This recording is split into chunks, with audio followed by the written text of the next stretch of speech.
ছোটোবেলায় ইচ্ছা ছিল আঁকা শেখার, যদিও সেটা হয়ে ওঠেনি।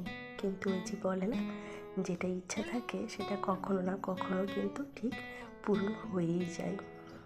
আমার এখন মেয়ে বেশ সুন্দর ড্রয়িং করে, তো ওই আমার এখন শিক্ষাগুরু। আলাদাভাবে আমার আর কোথাও শিখতে যাওয়ার প্রয়োজন হয় না। ওর ছোট ছোট হাতে আমাকে যখন বলে, মা এটা এমনভাবে করো, ওটা ওইভাবে করো, আমার তো বেশ ভালো লাগে। হঠাৎ করে ও ড্রয়িং করছিল আর আমি ওর তুলিগুলো নিয়ে দেখলাম কেমন যেন একটা হয়ে গেছে। এগুলো কি মেনটেন্সের জন্য হচ্ছে? এইগুলো কিন্তু এরকম একটা ব্যাগের মধ্যে ও শুকিয়ে রেখে দেয়, যদিও ব্যাগটার অবস্থা খুবই খারাপ।